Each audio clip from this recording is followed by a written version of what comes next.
My husband planned a surprise anniversary dinner, and I remember thinking he looked more nervous than romantic when he handed me the reservation card. But I smiled, kissed him on the cheek, and told him it was the sweetest thing he'd ever done. That was 3 weeks before a bank teller pulled me into a back office and quietly closed the door behind us. My name is Claire. I'm 31 years old. I teach second grade at Maplewood Elementary in Columbus, Ohio, and until 8 months ago, I believed I had a good marriage. Not a perfect one. My husband Daniel and I argued about small things, the way every couple does. He left dishes in the sink. I stayed up too late reading. He worked long hours at the architecture firm. I sometimes felt like a roommate more than a wife. But I thought we were solid. I thought we were building something together. I thought the joint savings account with $240,000 in it was proof of that proof, that we were moving toward a future, toward the house we'd been saving for, toward the family we'd been quietly talking about for years. I was wrong about almost everything.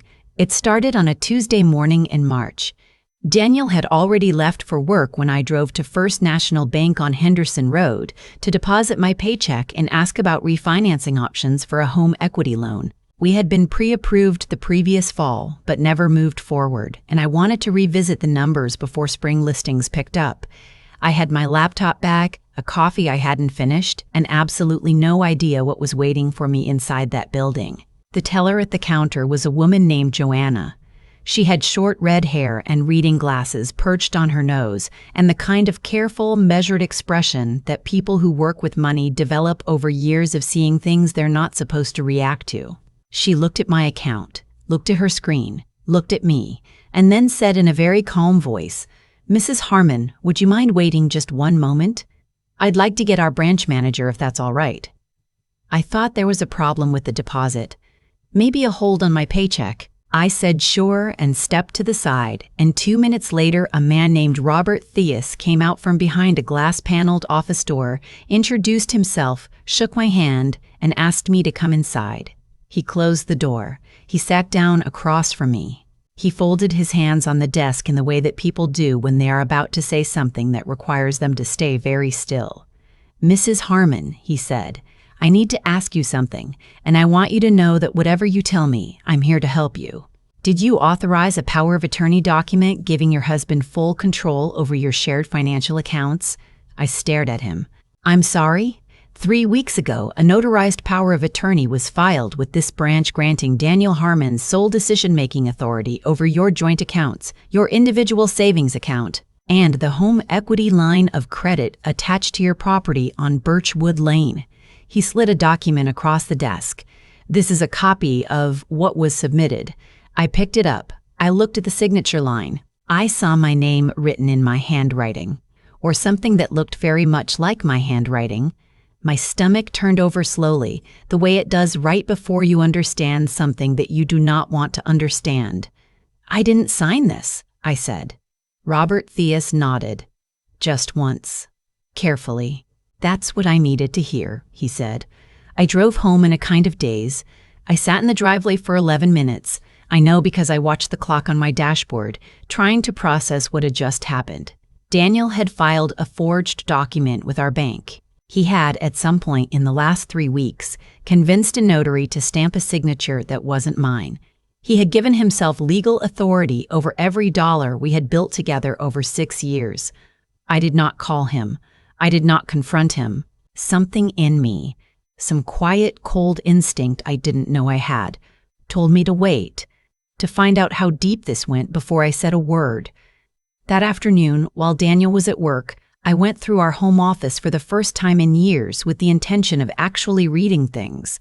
I opened filing cabinet drawers. I went through folders. I found our mortgage statements, our insurance documents, our tax returns. Everything looked normal at first. And then I found a folder tucked behind a binder of appliance warranties, a folder I had never seen before, thin and slightly crumpled, the kind you'd buy at a dollar store and not the matching set we kept everything else in. Inside was a single document, a life insurance policy, my name at the top as the insured. Daniel's name as the sole beneficiary. The coverage amount was $1.2 million. The The policy had been opened 14 months ago. I had no memory of it. I had never seen it. I had certainly never signed it, except there was my signature again, at the bottom, and that handwriting that looked like mine but wasn't. I sat on the floor of our home office for a long time. The afternoon light moved across the carpet. I could hear a neighbor's lawnmower outside. Everything in the house looked exactly the same as it had that morning. The photos on the walls, the coffee mug Daniel had left on his desk, the grocery list on the whiteboard by the door that said milk, bread, olive oil in his handwriting. Everything looked the same, and none of it was. I called my sister. Her name is Meg, and she is 3 years older than me, and she has always been the person I call when I need someone who thinks clearly under pressure. I told her what I had found. She was quiet for a long moment, and then she said, "Claire, don't touch anything. Don't move anything. And call a lawyer before he comes home tonight." The lawyer's name was Patricia Voss. She had an office downtown, gray hair she wore pulled back, and the kind of direct manner that made me feel, for the first time that day, like I was not completely alone. I sat across from her at 4:30 in the afternoon and laid out everything I had: the bank document, the insurance policy, the dates, the timeline. She listened without interrupting. When I finished, she looked at me steadily and said, "Claire, I want you to understand what I'm about to tell you. What you're describing is not a misunderstanding. Forging a power of attorney and a life insurance policy are serious financial crimes. The question I need you to think about very carefully right now is, do you have any reason to believe your husband has financial problems you don't know about?" I thought about it. Daniel had been stressed. He'd been working late more often in the past year.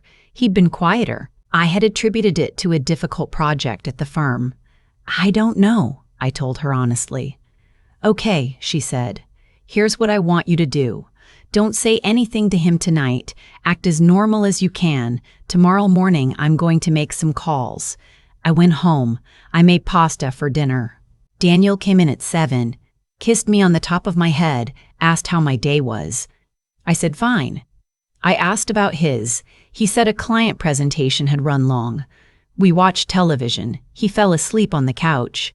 I sat beside him and looked at the side of his face, the face I had known for 8 years, and I felt like I was looking at a stranger who had stolen that face and was wearing it. Patricia called me the next morning at 9:15. Her voice was controlled, but I could hear the weight of what she was carrying. "Claire, I need you to come in. I have some information and I need to tell you in person." I sat across from her desk 40 minutes later and she told me what she had found. Daniel had been quietly and systematically taking on debt for the past 2.5 years. There were 2 credit cards in his name alone, with a combined balance of $63,000. There was a private loan, not from a bank, but from a private lending company, the kind with high interest and aggressive collection practices, for an additional $41,000. And there was a business account, a sole proprietorship LLC registered in his name alone that had been opened 18 months ago and had cycled nearly $180,000 through it. Patricia's contact couldn't tell her where the money had gone, but $180,000 had moved through an account that I had never known existed. "There's something else," she said. She paused in the way that people pause when they want you to be ready.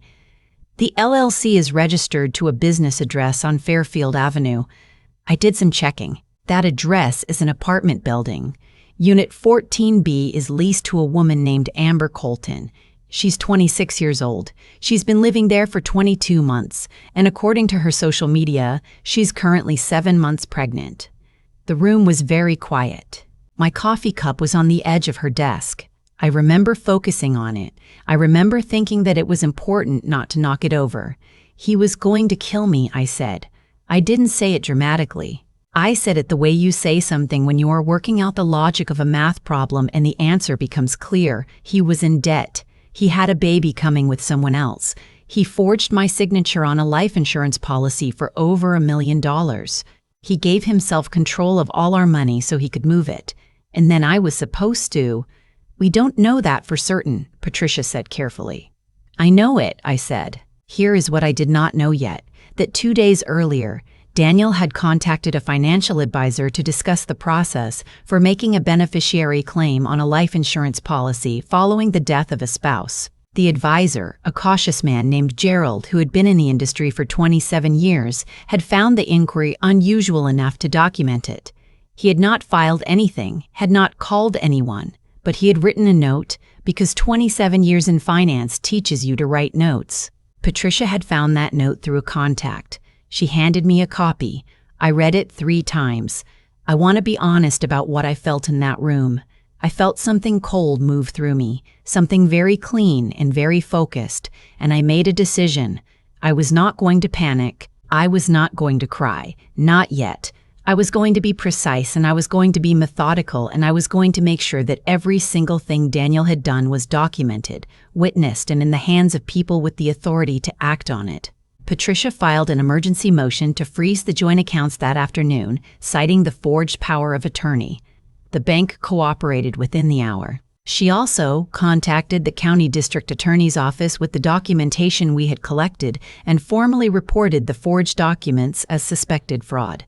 I went to stay with Meg. I packed a bag while Daniel was at work, just what I needed: my documents, my laptop, my grandmother's ring that I'd inherited and kept in a box in the closet. I did not take anything of his. I left the pasta I'd made 3 days ago still in the refrigerator. I left his work boots by the door. I turned off the light in the kitchen the way I always did, and I closed the door behind me, and I did not look back. Daniel came home that evening to a frozen bank account and a letter from a family law attorney. I know this because Patricia's assistant called me to tell me he had called the bank twice and had left 2 voicemails at her office, both of which she did not return. He called me at 8 that night. I let it go to voicemail. He called again at 8:14. At 8:30, he sent a text message that said, "Claire, I think there's been some kind of mistake with the bank. Can you call me?" I read it twice and set my phone face down on Meg's kitchen table. The district attorney's office moved faster than I expected. Within 10 days, they had obtained a warrant. A forensic accountant was brought in to examine the LLC account and the credit card records. The power of attorney document went to a handwriting specialist, one of the bank's own experts, not ours, who confirmed within 72 hours that the signature was not mine. The life insurance policy signature was analyzed and found to be consistent with the same hand. Daniel was arrested on a Wednesday morning at his office. I know because a colleague of his called Meg who told me. He was charged with 2 counts of forgery, financial fraud, and fraudulent misrepresentation. The DA's office also flagged the contact with the financial advisor and the life insurance context for additional investigation, though that process moved more slowly. I did not feel triumphant when I heard about the arrest. I felt tired. I sat in Meg's guest room and I looked at the wall and I thought about 8 years. I thought about the apartment we'd shared before we bought the house, the one with the broken radiator we'd complained about every winter. I thought about the way he used to make coffee on Sunday mornings and bring it to me before I woke up. I thought about the person I had believed he was and the person he had apparently been for much longer than I knew, and I let myself cry for about 20 minutes. Then I washed my face and I called Patricia. The divorce proceedings took 7 months. The joint accounts were unfrozen and divided. Because the power of attorney had been forged and the funds in the LLC were determined to have originated from our shared marital assets, I was entitled to full restitution of what had been moved. The life insurance policy was voided. Daniel's attorney attempted twice to negotiate a reduced settlement. Both times Patricia declined on my behalf. He was convicted on the forgery charges. The fraud charges resulted in a guilty plea as part of a negotiated sentence. He received 22 months, suspended to supervised probation with conditions, mandatory financial counseling, and restitution payments that would take him years to complete. I was not in the courtroom for the sentencing. I had said everything I needed to say already in a written victim impact statement that I spent 4 days writing and rewriting until every word was exactly right. I remember the last line. It said, "What he took from me was not only money, it was the version of my life I believed I was living. I am rebuilding that life now, and I am doing it without him." I went back to teaching in September. My second graders made me a welcome back card with their handprints on it in 5 different colors of paint. I put it on the wall above my desk, next to the window that looks out over the schoolyard. In the mornings when the light comes through right, the painted handprints almost glow. I moved into a small apartment on the east side of Columbus. It has high ceilings and a deep kitchen sink and a bedroom window. I leave cracked open at night because I like the sound of the neighborhood settling. Some evenings I sit on the small balcony with a cup of tea and I think about the things I know now that I didn't know before. I know how to read a financial document. I know that a signature can be questioned. I know that a quiet instinct telling you to wait, to look closer, to not yet say a word, that instinct is almost always right. My sister Meg tells me I seem different now. More settled, she says. Steadier. I think about that sometimes. I think about the Tuesday morning I walked into First National Bank to ask about a home equity loan and came out carrying something that unraveled the life I thought I had. And I think about the fact that Joanna, the teller with the red hair and the careful expression, stopped what she was doing and got her manager. She didn't have to do that. She could have processed my deposit and sent me home. But she saw something that didn't look right, and she made a choice, and that choice changed everything. I sent her a card. I didn't know if it would reach her. I just addressed it to the branch. But I wrote in it that I was grateful, that she had no way of knowing what she'd set in motion, and that because of her, I was okay. I never heard back. But I like to think she read it. If you're watching this and something in your life feels slightly off, a document you don't remember, a signature that doesn't look right, an account you've never heard of, please listen to that feeling. Please go look. Please find your own Joanna, because the thing you're afraid to find out is never as dangerous as not finding out at all. I'm Claire. I'm 31 years old. I teach second grade in Columbus, Ohio, and I am more than okay.